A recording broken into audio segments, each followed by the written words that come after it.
안녕하십니까. 사회를 맡은 여성경제신문 김현우 기자입니다.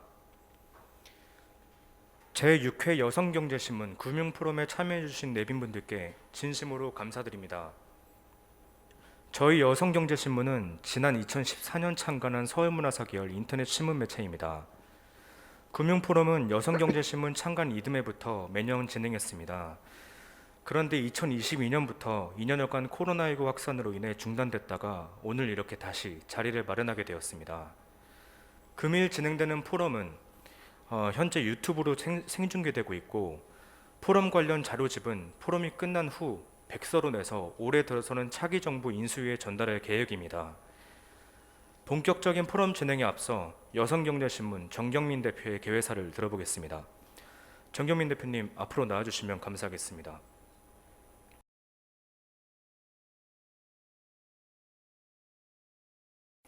안녕하세요. 여성경제신문 대표를 맡고 있는 정경민입니다. 먼저 6회째를 맞은 여성경제신문 금융포럼에 축사를 보내주신 이재명 더불어민주당 대선 후보님과 오늘 이 자리에서 대독을 해주시기 위해 오신 김경만 더불어민주당 국회의원님, 또 영상 축사를 보내주신 원희룡 국민의힘 선대위 정책본부장님, 나경원 전 자유한국당 원내대표님, 정은보 금융감독원장님과 포럼에 참여해 주신 발제자 토론자 여러분께 진심으로 감사 인사드립니다. 특별 자담에 또 참여해 주신 윤창현 국민의힘 국회의원님과 최입의 더불어민주당 공정시장위원회 위원장님께도 감사드립니다. 다만 아쉽게도 윤 의원님께서 최근에 코로나 확진 판정을 받으셔서 오늘 현장에는 참석을 하지 못하시게 됐습니다. 더불어서 오늘 포럼을 공동 주최하는 블록체인 법학회 이정엽 회장님과 서울 이더리움 미드업 정우현 운영자님께도 감사의 말씀을 드립니다. 2017년은 우리나라 크립토 산업의 가장 큰 시련기였습니다. 블록체인과 암호화폐 기술이 폰지나 피라미드 사기로 매도당해서 아예 뿌리가 뽑힐 그런 위기를 겪었습니다. 다행히 그런 불상사는 벌어지지 않았지만 이후 4년 넘게 한국에서 크립토 산업은 존재하면서도 존재하지 않는 아웃사이더로 남게 됐습니다. 그 사이에 미국을 비롯한 세계 각국에선 크립토 산업이 4차 산업혁명의 중추로 자리 잡으면서 눈부신 기술 발전과 성장을 이뤄냈습니다. 그럼에도 아직 한국에서는 크립토 산업이 아버지를 아버지라고 부르지 못하는 홍길동 같은 처지로 우리나라에선 남아 있었습니다. 제20대 대통령 선거를 앞두고 각 당 후보들께서 크립토 생태계 육성 공약을 내놓고는 있습니다. 그런데 아쉽게도 공약의 상당 부분이 암호화폐 투자 관련 이슈에 포커스가 맞춰져 있고 크립토 생태계 육성을 위한 청사진은 잘 보이지가 않습니다. 해서 저희 여성경제신문이 국내 최대 크립토 커뮤니티인 블록체인 법학회 및 서울 이더리움 미드업과 함께 대한민국의 크립토 생태계를 어떻게 키워나갈 것인가 하는 주제로 포럼을 열게 됐습니다. 제20대 대통령 선거가 한 달도 안 남은 상황에서 크립토 생태계의 목소리를 양대 대선 캠프에 전달할 수 있게 된 건 뜻깊다고 생각합니다. 오늘 논의한 내용은 백서 형태로 정리해서 차기 정부 인수위에도 전달할 계획입니다. 다시 한번 참여해 주신 모든 분께 감사드리면서 제6회 여성경제신문 금융포럼의 개회를 선언합니다.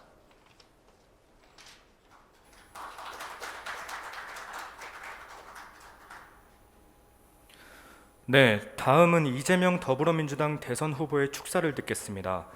아쉽게도 이 후보는 대선 일정으로 인해 자리에 참석하지 못한 관계로 김경만 더불어민주당 위원께서 대독해 주시겠습니다.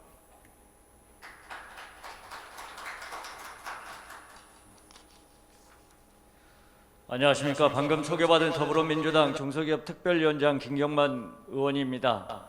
저희 당의 대통령 후보이신 이재명 후보님의 축사를 대독해 올리겠습니다. 반가운 마음 인사드립니다. 더불어민주당 제20대 대통령 선거 후보 이재명입니다. 제6회 여성경제신문 금융포럼 개최를 진심으로 축하드립니다. 먼저 포럼에 함께해 주신 발표자 여러분과 내빈 여러분께 감사의 인사를 드립니다. 바쁘신 중에도 영상 축사로 자리를 빛내주신 원희룡 국민의힘의 선대본부 정책본부장님, 나경원 전 자유한국당 원내대표님, 그리고 정은보 금융감독원장님, 아울러 포럼을 준비해 주신 여성경제신문의 정경민 대표님, 블록체인연합회 이정엽 회장님, 서울 이더리움 미더의 정우현 운영자님께도 감사의 마음을 전합니다. 지난달 전 세계 대체 불가능 토큰 거래량이 하나로 약 7조 2,360억 원에 달합니다. 국내 암호화폐 거래자 수도 1,000만 명을 넘어섰습니다. 이는 절대 무시할 수 없는 수치입니다. 가상자산의 활용과 규제에 대한 화두는 우리 시대의 가장 뜨거운 감자입니다.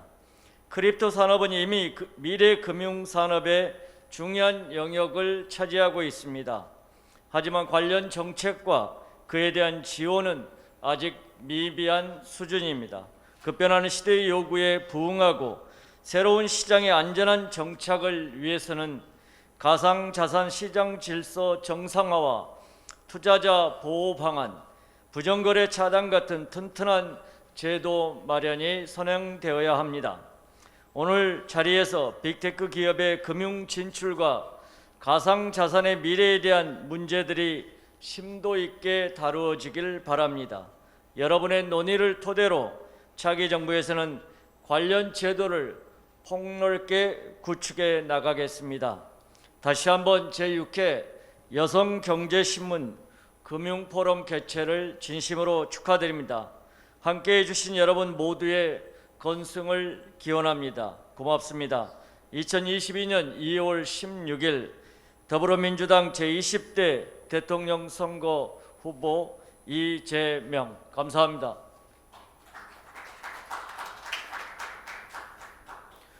네, 이어서 원희룡 국민의힘 선대본부 정책본부장, 나경원 전 자유한국당 원내대표, 정은보 금융감독원장의 축사 순서입니다. 마찬가지로 다른 일정으로 인해 자리에 참석하지 못하신 관계로 세 분 축사는 영상으로 함께 보시도록 하겠습니다. 안녕하세요. 국민의힘 중앙선대위 정책본부장 원희룡입니다. 제6회 여성경제신문 금융포럼을 축하합니다.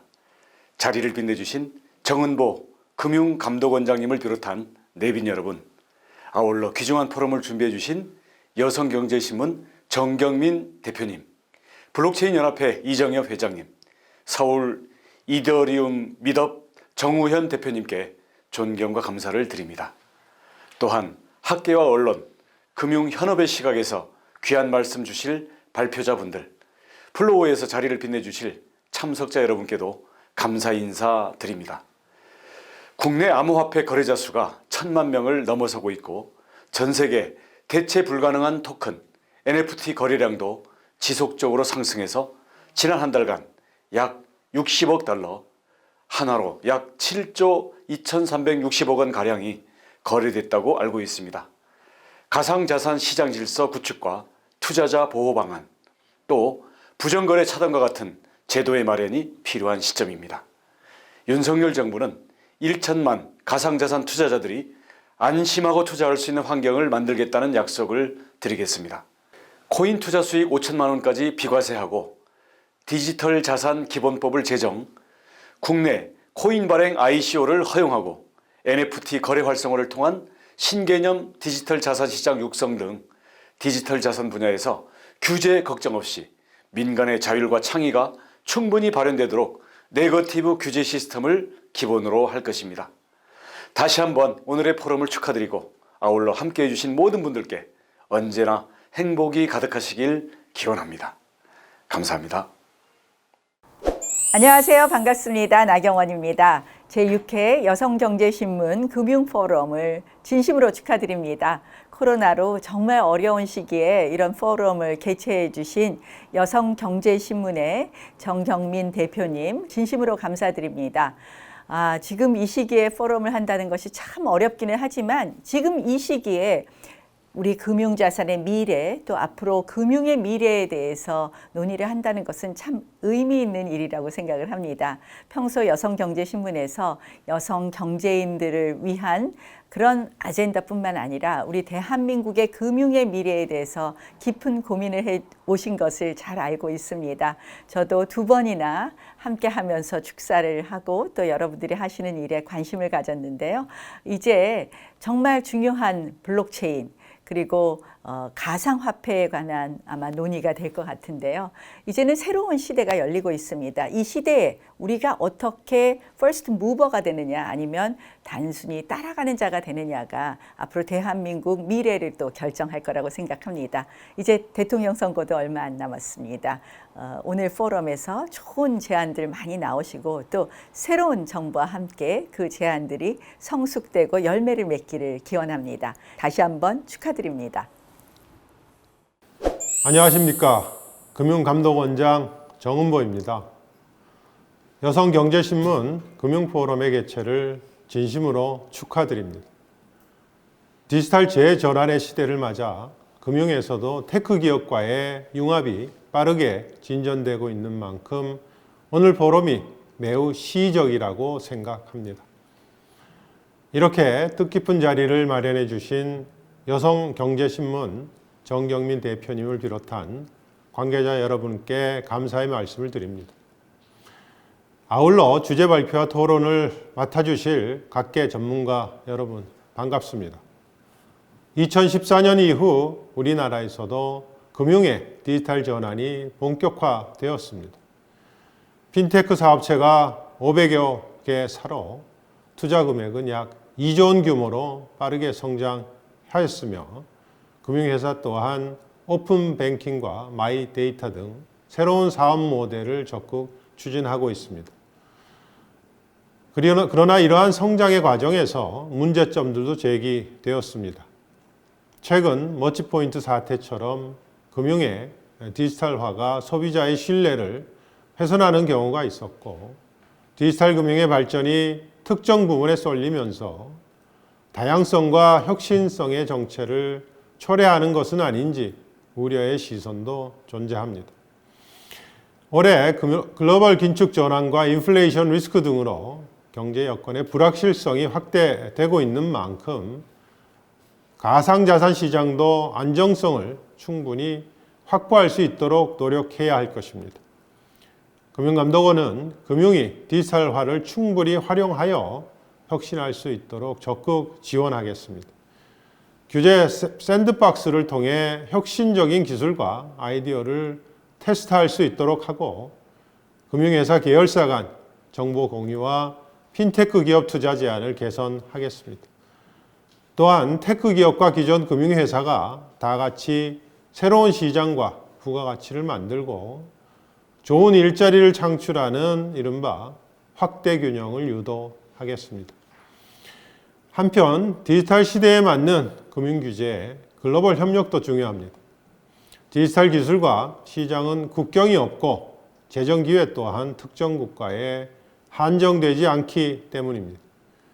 금융과 디지털 기술의 융합에 대한 글로벌 논의에 귀 기울여 국제적 정합성이 있는 규율 체계 마련을 위해 유관 기관들과 적극 협력해 나가겠습니다. 내외 귀빈 여러분, 이제 테크 기업과 금융회사 모두 디지털 혁신의 길로 나아가는 것은 불가피한 시대적 흐름입니다.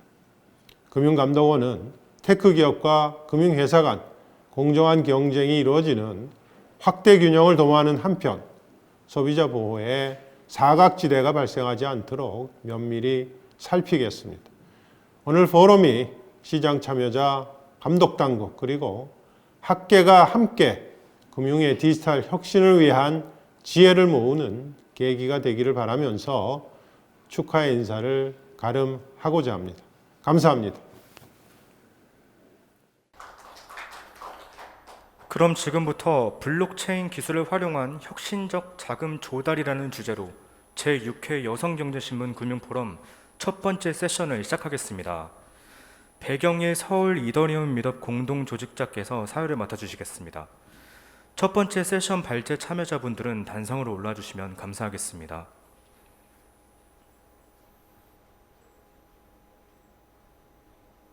그럼 지금부터 제6회 여성경제신문 금융포럼 첫 번째 세션을 시작하겠습니다. 첫 번째 세션의 주제는 블록체인 기술을 활용한 혁신적 자금 조달입니다. 본 세션은 배경일 서울 이더리움 밋업 공동조직자께서 사회를 맡아주시겠습니다. 예, 안녕하세요. 예, 배경일입니다.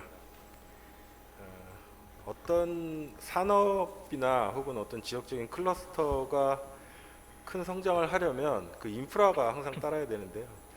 그 실리콘밸리나 이런 잘 되고 있는 클러스터를 보면 그 인프라의 가장 중요한 축이 투자 그룹과 법률가들, 회계사들 이런 전문 조직들의 지원이라고 생각을 합니다. 그래서 저희 이제 업계에서는 뭐 기술, 사업만 바라보고 막 달려가다 보면 돈이 부족할 때도 있고, 그 다음에 법적으로 문제를 일으킬 경우도 있고, 지난 수년간 우리가 많이 봐왔듯이 그러니까 그런 부분에 대해서 지원을 해주고 안전하게 사업을 할 수 있는 인프라가 저는 법률적인 부분이라고 생각을 하고요. 저희도 지금 많이 도움을 받고 있습니다.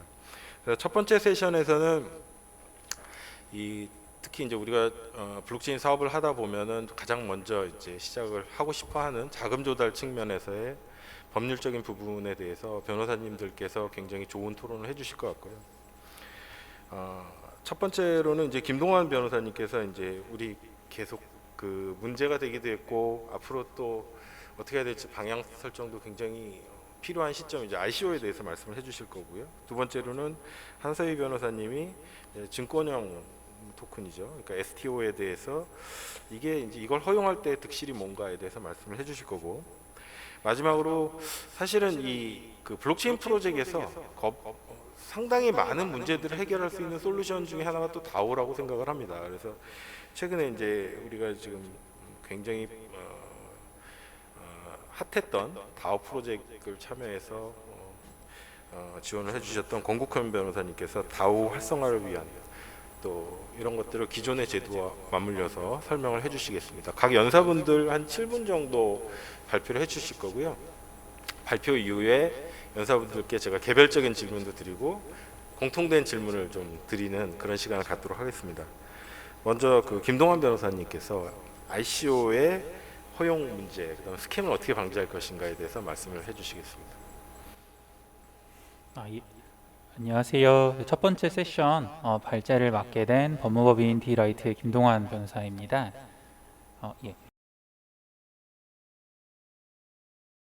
네, 시간 관계상 짧게 조금 요점 위주로 설명해 드리도록 하겠습니다. ICO는 사실 법적인 개념은 아니고 ICO는 통상 토큰을 발행해서 판매하는 방식으로 자금을 조달하는 어떤 행위를 전반적인 형태로 ICO라고 말을 합니다.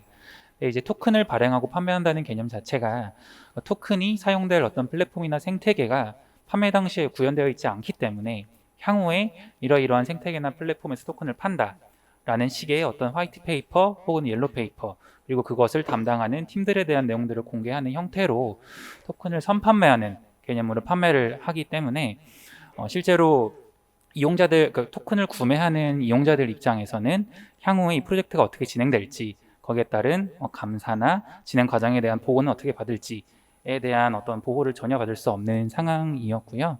또한 이제 거기를 해당 이제 그런 프로젝트들을 규제하는 법규도 존재하지 않았기 때문에 투자자 입장에서는 실제로 ICO에 대해서 많은 부분에 대한 법적 리스크가 노출되어 있는 상황이었습니다.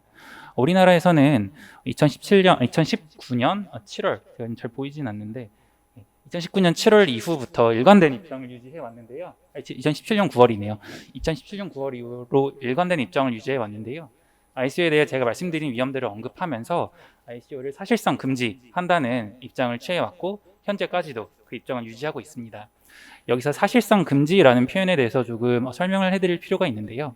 사실상 금지라는 것은 현행법상 법적으로 금지가 되는 어떤 부분이라기보다는 이러이러한 위험이 있기 때문에 행위 자체를 정부 차원에서 규제를 하고 실제로 ICO를 할 경우에 ICO에 대한 그 구체적인 사실관계를 상세히 조사를 해서 현행법상 위반되는 부분이 있으면 제재를 가하겠다라는 의미 정도 해석해 주시면 좋을 것 같습니다.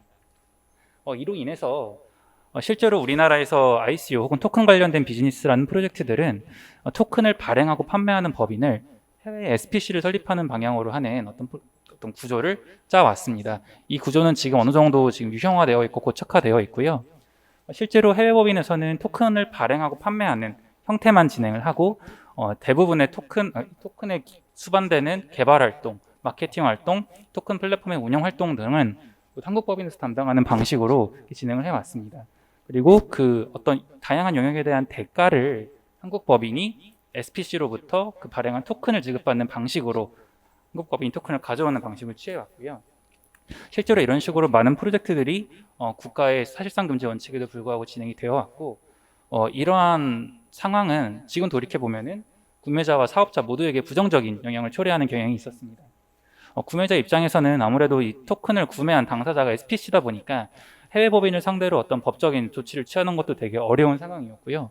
국내 일부 팀들 중에서는 이런 국내에서 사업이 금지되어 있다는 어떤 그 규제를 피하기 위해서 자료들을 모두 영문으로 작성을 해서 구매자들 입장에서는 오히려 해석하기 어려운 그런 아이러니한 환경에 처하기도 했습니다. 반면에 사업자 입장에서는 국내에서의 토큰 비즈니스가 워낙 부정적인 인식이 팽배하기 때문에 국내에서의 토큰 비즈니스가 확장하기 어렵다는 제한이 존재했고 또한 해외 법인과의 어떤 계약 관계나 거래 관계가 있기 때문에 거기에서 발생하는 여러 가지 세금 및 비용들에 대한 부담 문제도 발생을 했습니다. 이러한 규제에도 불구하고 그럼 우리나라에서는 가상자산 혹은 암호화폐 판매 관련된 어떤 피해 사례나 처벌 사례가 없었냐 하면 또 그거는 또 아닌 상황입니다. 사실 그간의 처벌 사례들을 돌아보면은 가상자산 혹은 암호화폐와 연관된 다양한 형사처벌 사례들이 존재해 왔습니다. 기존의 현행법상으로 다양한 처벌이 이루어졌는데요. 대표적으로는 뭐 사기, 그리고 유사수 진행이, 방문판매법 위반 이런 식의 큰 죄명들을 주로 이런 죄명들을 근거로 처벌이 이루어져 왔습니다. 이 말을 돌이켜 보면은 사실 가상자산을 발행 및 판매한다고 해서 특정 행위의 어떤 범죄가 발생한다거나 거기에 대한 별도의 처벌 행위가 필요한 상황은 아니었고요. 사실 기존의 어떤 범죄 집단들이 가상화폐에 대한 국민의 인식이나 기대감을 이용해서 기존의 범죄 수단에 가상자산이라는 것을 얹어서 범행을 많이 저질렀고 거기에 따른 피해가 발생했다는 것을 돌이켜 볼 수 있을 것 같습니다. 어떻게 보면은 국가가 그냥 가상자산에 대한 별다른 스탠스를 취하지 않고 단순히 사실상 금지라는 식의 스탠스만 취했기 때문에 어떻게 보면 방치에 따른 결과라고도 볼 수 있는데요. 실제로 돌이켜보면 가상자산이라고 해서 명확히 차별할 근거가 존재하는 것은 아니고 그리고 이제 계속 논의가 되겠지만 블록체인의 기술이 발전하고 거기에 따른 자금 모집 수단이 점점 이제 진흥화될수록 기술적으로 발전할수록 현행법상 적용을 하는 것이 어려워지고 있는 것이 현실이라는 단점이 존재합니다. 간단하게 설명을 해드리면은 ICO 말고 최근에 ICO라는 경우는 거의 없고 이제 IEO, IDO라는 개념을 많이 사용하는데요. IEO는 이제 거래소에서 상장을 해서 유통하는 방식으로 거래소를 통해서 구매자들이 구매를 하는 방식이고요. IDO는 이제 DEX라고 하는 탈중앙화 거래소를 이용해서 거기에 공급된 유동성 공급 풀을 이용해서 이용자들이 수합을 해가는 방식으로서 판매 주체가 그러니까 거래 당사자가 이제 존재하지 않는 그런 개념이다 보니까 실제로 이 토큰으로 인한 피해가 발생했을 때 누구에게 책임을 물을 건지가 점점 모호해지는 측면이 존재하는 상황입니다. 또 최근에는 또 ICO가 좀 이슈가 될 수 있는 부분이 NFT에 관련된 관심이 워낙 뜨거워지고 있고 NFT를 민팅하는 경우가 되게 많은데 그 NFT를 민팅을 해서 거기에 따른 이제 자금을 조달하는 형태의 프로젝트들도 많이 발생을 하고 있고 한 단계 더 나아가서 NFT를 민팅한 이후에 그 내에서 또 이제 거버넌스 토큰을 발행하는 방식으로 또 IDO를 하는 경우도 있어서 다양한 방식의 자금 조달 방식이 점점 발생하고 있고 특히나 메타버스나 NFT가 활성화될수록 NFT 관련된 자금 조달이 또 성행할 예정이라 이 부분을 과연 기존의 어떤 법령상으로 규제가 가능한지에 대한 고민이 필요한 시점이라고 할 수 있겠습니다. 이에 이제 바람직한 현재 상황에서 규제 당국의 입장을 좀 고민을 해보았는데요. 우선은 현재 업권법 논의가 활성화되고 있는 만큼 가상자산 업권법에 대한 제정은 필요해 보입니다. 그 업권법에서는요 크게 두 가지 부분을 정해야 된다고 생각을 하는데요. 첫 번째는 가상자산을 목적 및 용도에 따라서 분류를 해야 된다고 생각을 합니다. 통상 이제 유틸리티, 페이먼트, 시큐리티 이런 식으로 분류를 하고 있기 때문에 우리나라도 이런 기준들을 조금 준용해서 나름의 기준을 만들 필요가 있을 거고요. 그리고 이제 뭐 증권같이 기존의 자본시장법의 적용을 받지 않는 범위 내의 가상자산에 대해서는 자금 모집에 대한 기준을 명확히 제시할 필요가 있다고 생각을 합니다. 뭐 EU의 미카나 작년에 이제 금융위가 정무위에 제출한 자료들도 이제 참고해서 조금 법을 만들 필요가 있다고 생각이 됩니다. 시간 관계상 그 법령은 좀 법령에 대한 설명은 생략하도록 하겠습니다. 다만 이제 이런 법령에 따라서 뭐 예를 들어서 가상자산을 발행하고 판매하거나 가상자산 사업을 할 수 있는 사람들에 대한 기준을 만들고 규제를 할 때 법이 만드는 것도 중요하지만 그 법을 어떻게 실행하고 어떤 방향으로 이끌어가느냐가 더 중요하다고 생각을 하는데요. 그 부분에 있어서 가장 중요한 두 가지 점은 첫 번째로는 특히나 토큰을 발행하고 판매하는 형태의 사업에 대해서 심사제를 취하는 것이 아니라 어떤 이제 정량적 요건들만을 높지 않은 수준으로 갖춰놓고 그 기준을 만족하는 사업자들은 증권이나 이런 기존의 법에 저촉되지 않는 가상자산을 발행 및 판매할 수 있도록 허용을 해야 된다고 생각을 하고요. 두 번째로는 그 이후에 재무제표라거나 여러 가지 공시해야 될 사항들을 제출해야 될 사항들을 상세히 규정을 해서 그 모집한 자금을 어떻게 사용하고 프로젝트를 어떻게 진행하는지에 대한 상세한 보고나 어떤 공시 등의 절차들을 마련함을 통해서 사업이 일단 시작을 하고 규정에 따라서 원만히 이행되고 그 원만히 이행되는 경과 속에서 투자자들도 함께 보호를 받을 수 있도록 하는 식으로 법령을 실행해야 된다고 생각을 합니다. 이상입니다. 예, 고맙습니다. 그 개별적인 질문은 나중에 몰아서 하고요. 그다음에 이제 한서희 변호사님 STO에 대해서 오늘 좋은 말씀 해주실 텐데 시작하시면 되겠습니다. 네, 안녕하세요. 저는 한서희 변호사입니다. 법무법인 다른에서 근무를 하고 있고요. 오늘 주제에 대해서 그냥 빠르게 말씀을 드리겠습니다. 우선은 증권형 토큰이라는 개념 역시도 법률적인 개념이 아직 있는 건 아니고요. 일반적으로 분산확장 기술을 기반으로 하는 다양한 토큰 유형 중에서 증권의 속성을 가진 것을 이제 발행하는 행위를 STO라고 일반적으로 이야기를 하고 있습니다.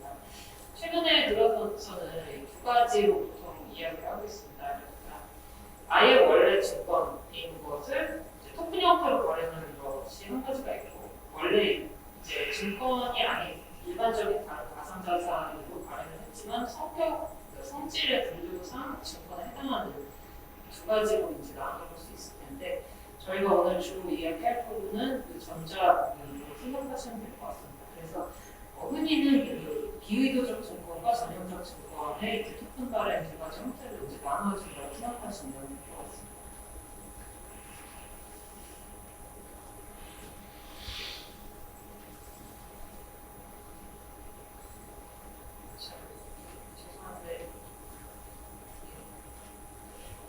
싱가포르나 이제 미국에서는 지금 이 증권형 토큰을 거래하는 플랫폼들이 나오고 있습니다. 그래서 싱가포르 같은 경우는 ADX 플랫폼이라는 것인데, 투자 대상은 헤지펀드나 사모펀드의 수익증권 등을 지금 대상으로 하고 있습니다.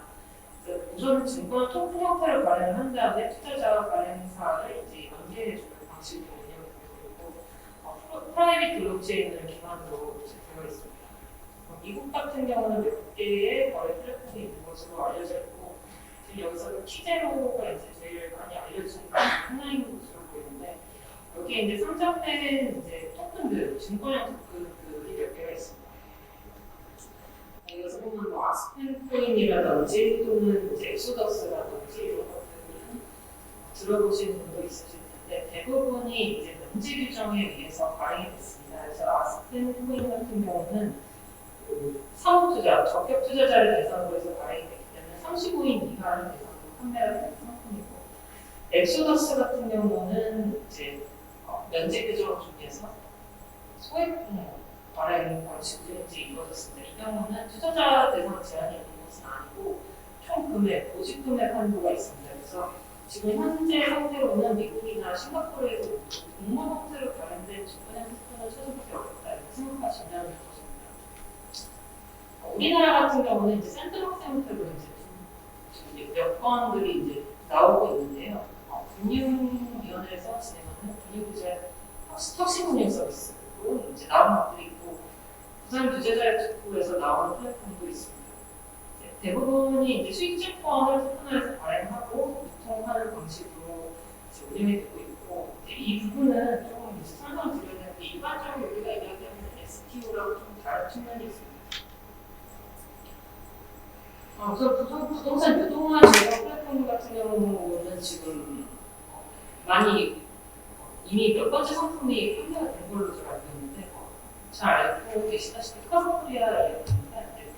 자산 대상 같은 경우는 우선 부동산 소유자가 위탁자가 되고 수탁자는 수탁회사가 되고 부동산 거래 플랫폼이 수익자가 되는 구조로 해서 신탁계약을 체결해서 신탁된 부동산에 대해서 수익증권을 발행을 하고 그 발행된 증권 토큰화해서 거래할 수 있도록 해주는 그런 플랫폼입니다. 또 한 가지 이제 비교할 만한 게 부동산 집합 투자 수익되는 서비스인데 이 경우는 부산에서 이제 디지털 샌드박스를 통해서 지금 이제 곧 출시가 된 상품인 걸로 제가 알고 있고 이 경우는 이제 자산운용사에서 부동산 취득을 해서 집합투자 회사가 수익증권 발행을 다음에 그 발행된 수익증권을 토큰화해서 거래할 수 있도록 해주는 구조로 파악을 하고 있습니다. 근데 이제 좀 차이점은 우리나라 같은 경우는 원래 증권 토큰이라는 거는 이제 프라이빗 블록체인 안에서는 이제 뭐 궁극적으로는 퍼블릭 블록체인이 돼야 될 수도 있겠지만 블록체인의 거래 내역 자체가 소유권 이전 효력을 받는 것을 전제로 해야 되는데 지금 사실 헌법상으로는 그런 부분이 해결되지 않고 있기 때문에 아까 보신 그 부동산 집합투자 증권 형태의 거래 플랫폼 같은 경우는 이제 예탁결정원을 통해서 거래의 효력을 인정받는 형태로 진행을 하고 있고 이제 블록체인은 미러링 방식이라고 해서 중국에서 기재한 방식으로 이렇게 거래 이전 효력을 효력 권리 관계 이전에 대한 효력을 그런 식으로 인정을 받고 있습니다. 그 다음은 이제 STO의 장점과 단점을 좀 살펴볼 텐데요. 우선은 이제 여기는 장점이라고 보기 좀 어렵고 규제가 아직까지 좀 있고 법령 부분이 많이 정비가 돼야 된다는 그런 부분들이 있습니다. 그리고 법령의 규제가 적용되지 않는 방식은 아까 미국이나 싱가포르 또는 우리나라에서도 살펴보셨듯이 공모 방식이 아닌 방식, 그러니까 사모 또는 소규모 발행 방식으로만 가능하다는 부분이 지금 현재로서의 단점이라고 생각을 할 수 있을 것 같습니다. 근데 반면에 이제 이 부분이 많이 논의되는 것은 이제 자산의 유동화 가능성에 있어서 훨씬 더 탁월하다는 점이 많이 이제 이야기가 되고 있는 측면 중에 하나입니다. 과거에 이제 부동산 수익증권 같은 경우는 공모 방식으로 발행이 안 됐던 것을 지금 이렇게 이제 카스코리아나 여러 가지 수분 플랫폼을 통해서 거래할 수 있도록 된 것 자체가 어떻게 생각하면 하나의 혁신일 수도 있고 또 이제 거래가 편의성이 굉장히 떨어지기 때문에 이 부분들이 잘 수행이 안 됐던 건데 이제 거래를 체결하는 비용 자체를 낮춤으로 인해서 이런 기존에 자산화되지 못했던 것들이 수익의 대상으로 전환될 수 있다는 점에 있어서 이 STO 자체가 장점이 있는 부분이라고 할 수 있습니다.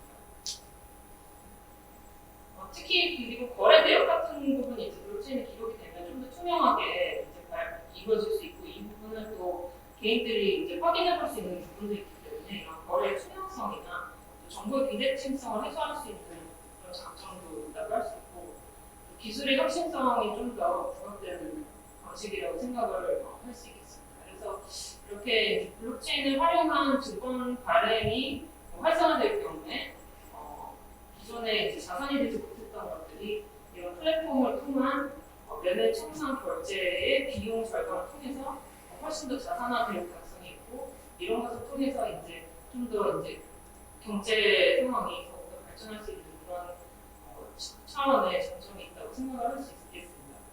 근데 이제 조금 제가 오늘 말씀드린 대로 아직까지 규제적인 측면에서 해결돼야 될 부분이 굉장히 많고 법적인 허들이 있기 때문에 이런 부분들에 있어서는 이 매매 청산 결제가 하나의 플랫폼 안에서 이루어지는 부분에 대해서 그리고 공모 방식으로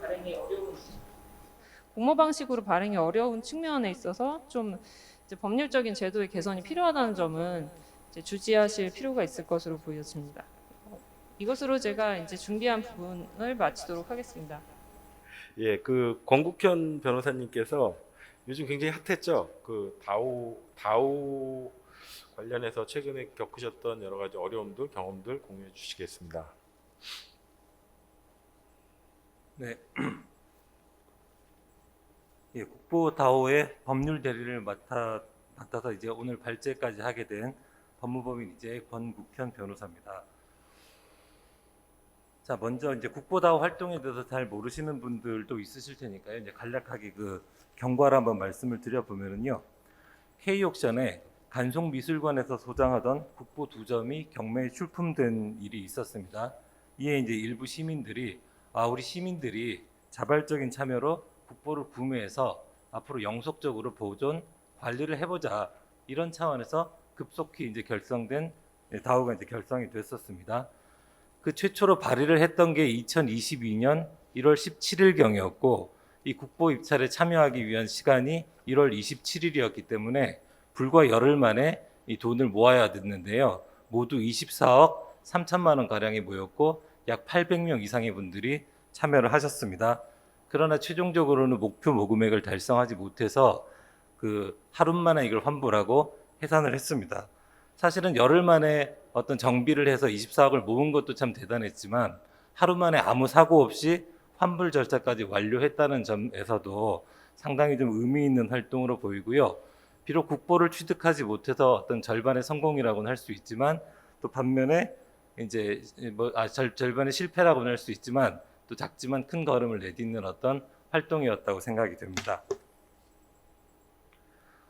자, 그럼 국보다오가 이제 절반의 성공을 거둘 수 있었던 배경이 뭐냐가 이제 한번 생각을 해봤는데요. 첫 번째로는 블록체인 기술과 스마트 컨트랙트가 출현했기 때문이라고 저는 생각하고 있습니다.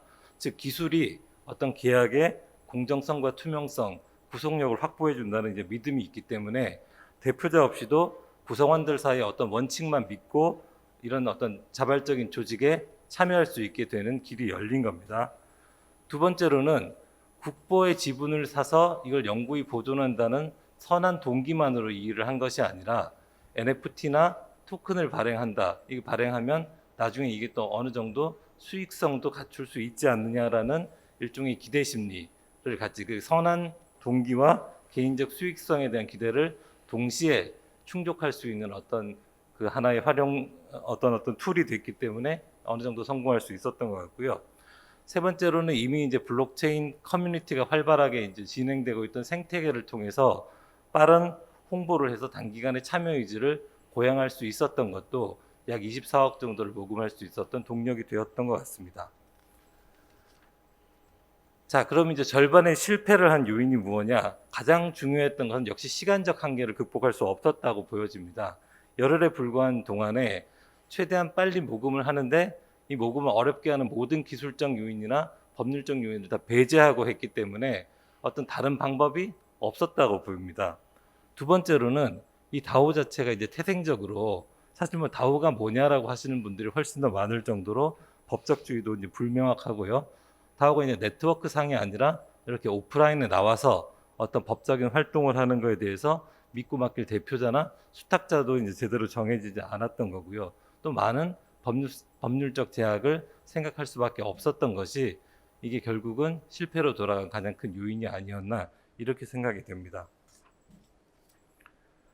자, 그럼 이 다오와 관련해서 어떤 법적 문제가 있었는지를 간략하게 한번 보겠습니다. 우리 이제 국보다오는 이제 조합으로 결성이 돼서 진행을 했었는데요. 가장 큰 이유는 법인격이 부여되지 않기 때문입니다. 지금 전 세계적으로 다오에 대한 법인격을 부여한 주가 미국의 와이오밍 주법 정도입니다.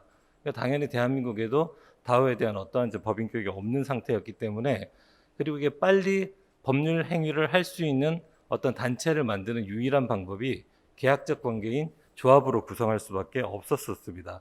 다행히 스마트 컨트랙트와 블록체인 기술이 있었기 때문에 이 조합의 어떤 구속력을 쉽게 확보할 수 있다는 것이 이제 장점이었던 거죠. 대신에 스마트 컨트랙트만으로는 또 이걸 조합 규약이라고 할 수는 없으니 오프라인에서 법률 행위를 할 수 있도록 조합 규약을 또 따로 이제 만들어야 하는 문제는 있었습니다. 그런데 이제 조합을 하더라도 여전히 해결해야만 하는 수많은 과제들이 있었습니다.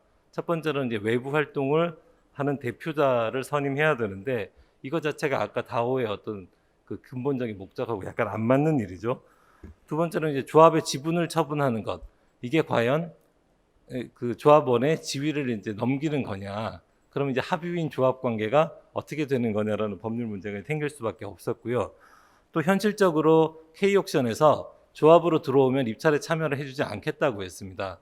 그러니까 이제 이 다오를 대리해서 뭔가 활동을 할 수 있는 이제 수탁자가 또 필요한 상황이었고, 실제로 국보를 취득했더라면 과연 다오가 이 문화재 등록자가 될 수 있느냐, 등록 신청을 할 수 있느냐도 큰 문제고, 다오의 구성원들이 바뀔 때마다 그럼 문화재 소유자가 바뀌는 거냐, 이런 것들도 이제 문제가 될 수 있었습니다. 그리고 이제 워낙 급하게 결성되다 보니까 국보를 취득하자까지는 이 다오가 목표를 하고 있었는데, 그 이후에 도대체 어떻게 그러면 보존 관리하겠다는 거에 대해서 좀 뚜렷한 비전을 갖기가 어려웠던 것도 문제였었습니다. 그 돈을 모으는 과정에서 아까 말씀드린 24억을 모은 것도 참 대단한 일이었는데요. 대신 24억 밖에 모으지 못한 여러 가지 문제가 있었습니다. 첫 번째로는 실패를 대비해서 이제 가스비 등을 절감하기 위해서 클레이 코인으로만 모금을 했었는데요. 이 코인을 사용하지 않으시는 많은 분들이 이제 참여하기가 좀 어려웠던 면들이 있었고요. 두 번째로는 워낙에 뜻이 좋은 모임이었기 때문에 그럼 현금이나 뭐 다른 방법으로 참여하실 분들의 참여를 유도할 수 있느냐도 상당히 고민을 많이 했었습니다. 그런데 이제 그렇게 되면 스마트 컨트랙트의 규율을 받는 다운의 참여자와 그냥 단순한 조합 교육의 교육을 받는 오프라인상의 참여자 간에 과연 어떤 식으로 앞으로 의사 진행을 하고 결정을 하고 논의를 할 수 있느냐, 여기에 대한 어떠한 담보도 없었기 때문에 이 오프라인에 대해서의 모금도 사실상 포기할 수밖에 없었습니다. 세 번째로 모금을 더 활성화하기 위해서는 펀저블 토큰을 발행하는 것이 훨씬 낫겠다라는 의논이 있었는데요. 그렇게 했다면 이게 이제 ICO에 해당하는 거 아니냐, 그 다음에 이게 크라우드 펀딩으로 어떤 규제를 받아야 되는 거 아니냐. 세 번째, 만약에 이 FT가 이 국보의 어떤 지분을 표창하는 증권이 되면 이건 유가증권 아니냐. 이런 여러 가지 현행법상의 법률적인 난관을 뚫기가 너무 어려웠습니다. 그러다 보니 최종적으로는 우리가 이 다오에 출자를 했다라는 어떤 증거증권으로서의 NFT를 발행할 수밖에 없었고요. 그게 어떤 아까 말씀드렸던 개인적 수익성에 대한 매력을 상당히 좀 반감시키는 요인이 있었기 때문에 최종적으로 이제 24억밖에 못 모으는 그런 한계가 있었다고 보여집니다. 자, 이제 다오가 구성된 이후에 이제 법률 관계는 그럼 어땠냐? 이건 사실은 국보를 사지 않았기 때문에 이제 결국은 발생하지 않은 문제들인데, 앞으로 이제 다오를 통해서 어떤 법률 행위를 할 때 나타나야 될 문제들인데요. 일단 아까도 말씀드렸듯이 다오 자체는 스마트 컨트랙트로 이게 담보가 되는 자율적인 조직인데, 대외적인 활동을 하고 뭔가 그 결과물을 귀속하려면 누군가가 이것을 대신 맡아서 해야 되는 문제가 있었습니다. 가장 큰 문제가 이제 그 기술적 담보가 없는 오프라인에서의 신뢰 문제가 가장 컸을 거고요. 또 한편으로는 이 취득하는 국보가 이제 동산이었기 때문에 명의신탁의 법리가 이게 적용되지 않는 거죠, 동산은. 그러다 보니 이제 문화재 등록이나 이런 것들을 예를 들어 조합장이라든가 법무법인 명의로 등록했을 때 이게 법인세나 증여세 문제가 발생하지 않냐라는 또 중요한 문제가 있었습니다. 그래서 이제 다시 한번 생각을 해봐서 그럼 간송박물관에 돌려주면 어떠냐. 그렇게 봤을 때는 간송박물관에 잘못하면 이게 증여로 해석될 문제가 있기 때문에 그러면 기부금품의 모집 및 등록에 관한 법률에 따라 또 이 모집 단체가 등록을 해야 되는 문제가 있었습니다. 그래서 그것도 하지를 못했고요. 최종적으로는 문화재 보존을 위한 재단법인을 만들어서 한번 영구히 한번 보존을 해보자는 안이 있었지만, 실질적으로 만약에 이걸 진행했더라면 과연 국보 한두 점을 소유하는 걸 목표로 하는 재단법인이 허용이 됐을 건가도 좀 약간 퀘스천이 있고요. 이후에 과연 어떤 목적으로 재단법인의 이 활동을 이 다오와 함께 연결해서 영구히 갈 것이냐, 이런 수많은 문제들이 사실은 노정돼 있었습니다. 이게 비록 이제 열흘의 짧은 기간 동안 이제 불꽃처럼 이게 한 활동이기 때문에 뭐 많은 문제점은 있었지만, 앞으로 이제 이런 다오가 오프라인에서 활동을 할 때 하나의 시금석이 된다는 점에서는 매우 의미 있었던 활동 아닌가 이렇게 평가하고 있습니다. 감사합니다. 예, 감사합니다. 시간이 별로 없어서 제가 이제 그 세 분께 각자 이 지금 발표하신 내용 기준으로 질문을 드리고요. 질문을 받으시면은 뭐 간단하게 제 질문에 대한 답을 하시고 그다음에 시간이 짧아서 말 못하셨던 거 조금 부연해서 설명해 주셔도 좋겠습니다. 먼저 이제 김동완 변호사님한테 질문 드릴게. 우리가 ICO 얘기는 여태까지 많이 했는데 그 요즘 보면은 NFT가 그냥 디지털 아트 하나 소유하는 이 정도가 아니고요. NFT를 스테이킹해서 코인을 받는 일종의 디파이적인 성격. 그 다음에 NFT가 지적 자산화가 될 수 있어서 이걸 가지고 또 수익을 내는 뭐 보호드 에이프 이런 사례들이 있는데 이런 것들은 사실은 약간은 또 조금 이제 그 어떤 투자 자산의 의미가 있거든요. 그래서 이런 것들도 규제할 필요가 있을까? 라는 질문을 먼저 한번 드리고 싶어요. 좋은 질문 감사합니다. 작년 한 해도 NFT의 한 해라고 부를 수 있었는데 아마 올해도 NFT의 한 해로 불릴 것만 같은 한 해가 될 것 같습니다. 네, 말씀처럼 NFT를 이용한 자금 조달이 점점 활발해지고 있고요. 여러 통계들을 보았을 때에도 NFT 초창기 NFT 시장에서는 소위 이제 실물 미술품 혹은 디지털 형태의 미술품 기반의 NFT 시장이 좀 활성화되었었다면 최근에는 이제 컬렉터블이라고 불리는 수집품류 PFP 프로젝트들에 기반하는 NFT를 비롯한 여러 가지 다양한 형태의 NFT가 출시가 되고 있고 그 NFT의 비중이 높아지고 있습니다. 가장 유명한 프로젝트들이 이제 크립토펑크랑 그 뒤를 이은 BAYC가 있는데요. BAYC는 지금 말씀해 주신 것처럼 그 BAYC를 보유한 자들에게 그 BAYC에 대한 뭐 개인적 이용뿐만이 아니라 상업적 이용, 그 BAYC가 가지고 있는 저작권에 대한 상업적 이용까지 다 자유롭게 허용하기 때문에 어떤 그 BAYC를 이용한 사업을 할 수 있는 권리를 준다고 볼 수도 있고요. 그리고 이제 또 지금 말씀하신 것처럼 단순히 NFT가 단순히 어떤 컬렉터블의 성격만 가지고 있는 게 아니라 NFT를 소지하고 있으면 어떤 토큰을 에어드랍 해준다거나 다른 NFT 프로젝트에 참여할 수 있는 권한을 준다거나 하는 방식으로 NFT 홀더들의 수익을 조금 창출시킬 수 있는 방향으로 많이 지금 자금 조달이 이루어지고 있습니다. 이런 부분들에 대해서는 사실은 예전에 2017년, 18년도에 ICO 붐이 일때를 연상시키는 기도 하는데 그때와 또 다른 점을 또 생각을 해보면은 지금은 또 이제 이용자들이 본인의 개인 지갑이라는 개념에 대해 조금 더 이해도가 높아지고 접근성이 용이해지다 보니까 NFT 민팅을 본인의 개인 지갑으로 하는 경우가 훨씬 많아지고요. 점점 이제 법에서 보호하고 있는 테두리를 벗어나는 형태로 자금 조달이 이루어지고 있어서 우려가 되는 것도 사실입니다. 다만 이런 NFT를 뭐 증권인이 아니냐에 대한 규제를 할 필요가 있냐고 물어보면 할 필요가 있다고 대답을 하고 싶긴 한데 NFT만 콕 집어서 사실은 증권이다 아니라고 규제를 해서는 안 된다고 생각을 합니다. 올해 2월에 이제 이번 달이죠. 금융위에서 이제 NFT 관련된 증권성 여부에 대한 공청회를 이제 한다고 했었죠. 근데 이제 사실은 기존의 정부의 입장을 들여다보면 가상자산, 기존의 그 펀저블 토큰에 대한 증권성 여부에 대해서는 논의를 한 적이 없는 걸로 알고 있고 공식적으로 또 나아가서 사실 이 가상자산이나 블록체인을 제외하고 지금 되게 논란이 되는 여러 가지 수익 모델들이 있거든요. 예를 들어서 실물 미술품을 조각 판매 형태로 구입을 해서 나중에 거기에서 발생하는 렌탈 수익이나 추후 판매 수익을 나눠 갖는다거나 아니면은 뭐 음원에 대한 저작료 청구권을 판매를 해서 음원에서 발생하는 저작료를 나눠 갖는다거나 뭐 이런 여러 가지 형태들의 사업 모델들이 발전을 하고 있어서 NFT다 뭐 아니면 가상자산이다라는 기술적 특성에 집착할 것이 아니라 특정한 형태의 사업 모델들을 좀 구분을 해서 증권법상, 자본시장법상 포섭을 시킬지 않을지에 대한 가이드라인을 제시하는 게 좀 필요하다고 생각을 합니다. 네, 답변 감사합니다. 두 번째로 이제 한서희 변호사님한테 여쭤볼 건데요. 그 사실은 그 간투법서부터 자본시장법까지 사실은 외부의 자금을 펀딩을 해서 어디에 운용을 하고 하는 시스템이 굉장히 잘 돼 있거든요. 그러니까 뭐 영업, 운영, 그러니까 판매, 운영, 스탁 이 틀이 굉장히 잘 돼 있어요. 그래서 뭐 그냥 이렇게 딱 보면 그냥 가상자산, 암호화폐라는 거를 그냥 기존의 돈이라고 생각하고 기존의 시스템 위에 얹으면 ICO가 가졌던 많은 문제를 그냥 한 번에 해결하는 거 아닌가? 그런 생각이 드는데 굳이 별도법을 만들지 말고 그 위에 그냥 얹으면 다음 정권에서는 훨씬 더 양성화, 활성화 가능하지 않을까라는 질문을 좀 드리고 싶습니다. 그 제가 질문의 취지를 잘 이해를 못했는데 그러면 이제 그러니까 예. 자본시장법 위에 그냥 STO를 발행하고 판매하고 운용하고 자금을 수탁하는 거를 그냥 자본시장법 하에서 그냥 하면 되는 거 아니냐는 거죠.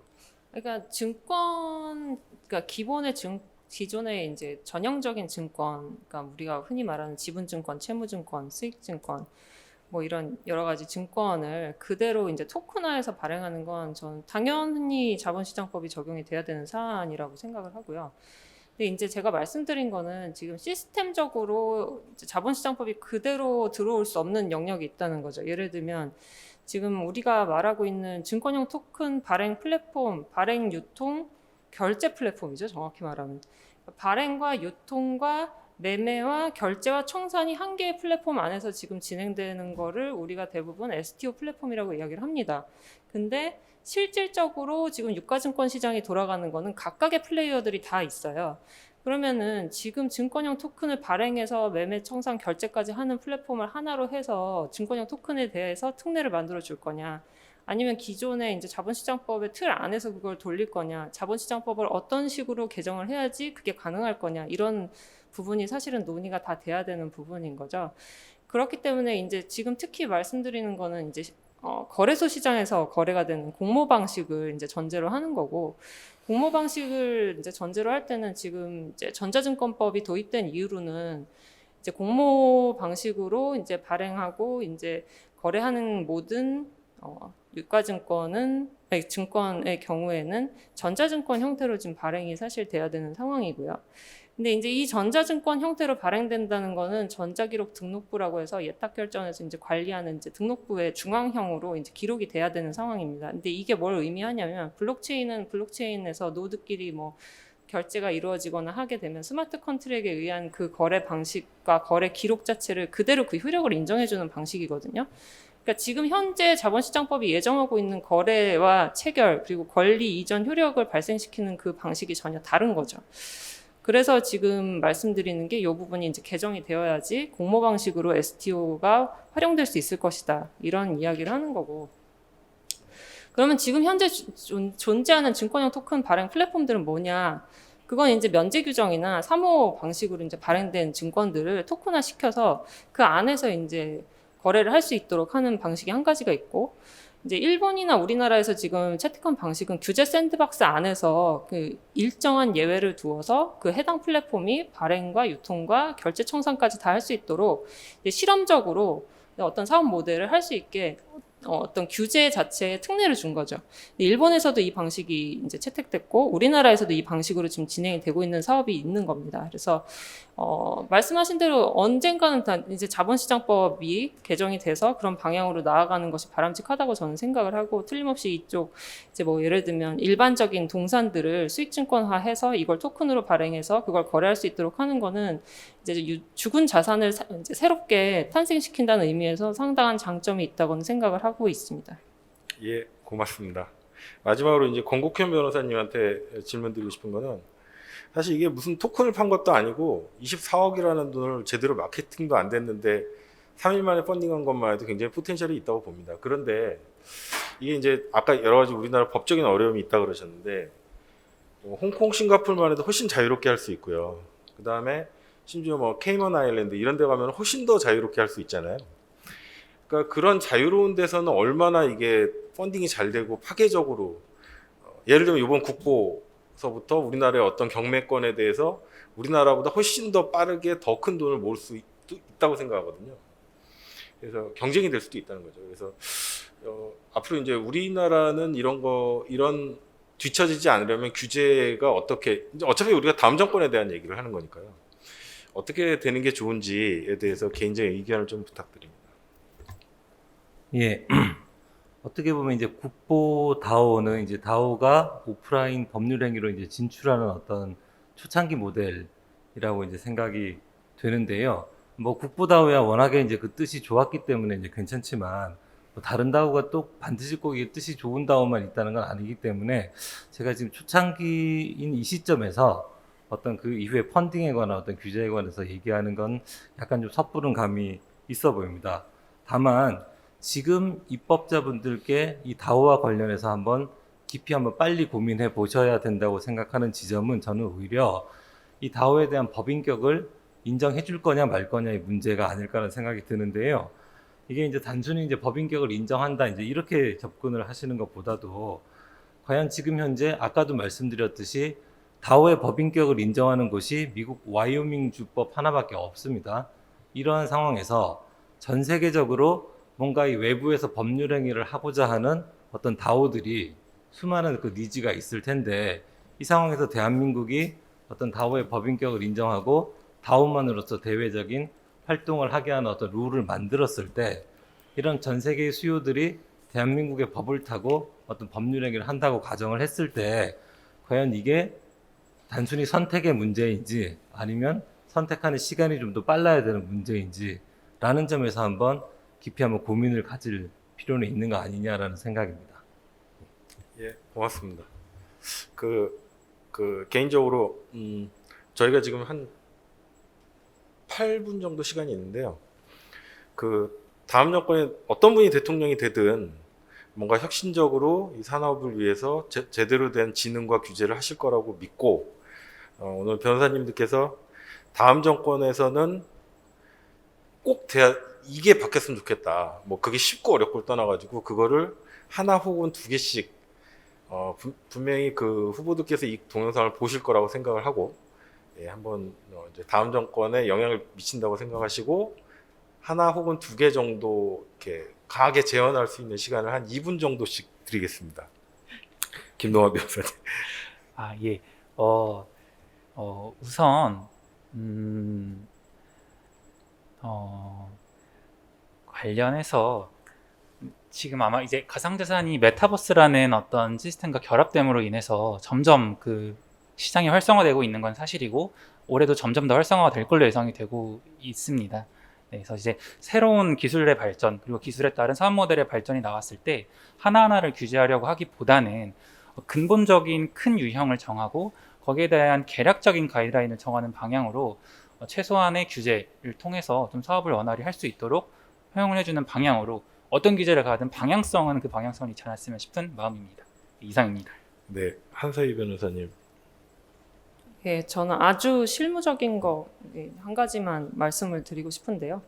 요건 중에 이제 가상자산 사업자 신고 요건 두 가지가 있는데 하나가 ISMS고 한 가지가 실명 확인 계정 발급입니다. 근데 이제 뭐 실명 확인 계정 발급은 사실 은행에서 하는 거고 이제 저는 ISMS 얘기를 하고 싶은데 이제 기존의 신고가 완료가 됐고 기존 사업자들이 이제 신규 사업자들이 이제 새롭게 사업을 하려면 이제 ISMS 요건이 있어야 되고 그러면은 ISMS는 근데 역으로 이제 기존의 이 시스템을 이제 운영한 증적 자료가 필요합니다. 근데 이 증적 자료를 필요로 하는 거는 사실 정보통신망 고시에 이제 규정이 되어 있거든요. 그래서 근데 요거를 그대로 이제 가져와서 저희 사업자 신고 요건으로 쓰고 있는데 그럼 신규 사업자는 2개월을 이제 운영하는 이력이 없는데 ISMS는 받아야 되고 이래서 ISMS 신청을 하면 ISMS 신청이 안 됩니다. 그래서 이 신규 사업자가 사실상 새롭게 사업을 이제 진출할 수 있는 길이 막혀 있습니다. 그래서 현재 법령과 관련해서 이 부분 꼭 개선이 필요하다고 생각을 하고 이제 두 분이 아니죠. 저희 이제 대통령 후보 이제 등록하신 분들께서 대부분이 가상자산과 관련해서 좀 긍정적인 입장을 갖고 계신 걸로 저는 알고 있는데 이제 산업의 진흥도 중요하고 이제 그 전제가 되려면 이제 신규 사업자가 많이 들어올 수 있어야 되는데 이 요건이 꼭 잘 개선이 됐으면 좋겠다고 생각합니다. 이상입니다. 예, 굉장히 중요한 얘기 해주셨습니다. 권국현 변호사님. 예, 저는 좀 오히려 반대로 좀 큰 그림에서 한번 말씀을 좀 드려보고 싶은데요.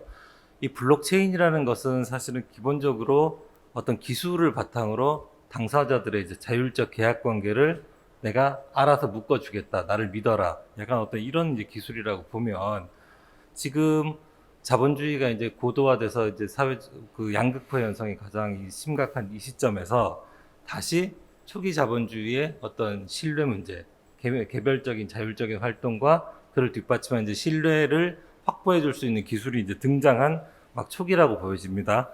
그래서 이제 제가 생각하기에는 그렇다면 이러한 기술이 충분히 성숙하도록 이런 기술을 바탕으로 한 개인들의 자율적인 활동이 상당히 성숙하도록 한번 내버려 두는 것이 지금 어떻게 보면 현재 자본주의에 대한 하나 약이 될 수 있지 않을까라는 좀 생각을 한번 해봅니다. 그래서 저는 오히려 다음 정권에 바라는 것은 어떤 이제 아까 비슷한 말씀을 하셨지만 핀셋 규제보다는 당장은 일단 시장이 충분히 성숙할 때까지 한번 지켜봐 주셨으면 하는 것이 우리 제 의견입니다. 예, 감사합니다. 변호사님들이 굉장히 말씀을 잘해 주셔서 약 한 2분 남았는데요. 혹시 플로어에서 질문 있으신 분, 변호사님은 콕 집어서 질문하셔도 좋고요. 예, 5초 동안 없으면 마치겠습니다. 예, 오늘 좋은 발표를 해주신 그 김동완 변호사님, 한서희 변호사님, 권국현 변호사님 모두 감사드리고요. 예, 세션 1 오늘 진행은 여기서 마치도록 하겠습니다. 감사합니다. 네, 블록체인 기술을 활용한 혁신적 자금 조달을 주제로 한 첫 번째 세션 사회자 발제자분들 고생 많으셨습니다. 이어서 두 번째 세션은 5분간 휴식 시간을 가진 후에 진행하도록 하겠습니다.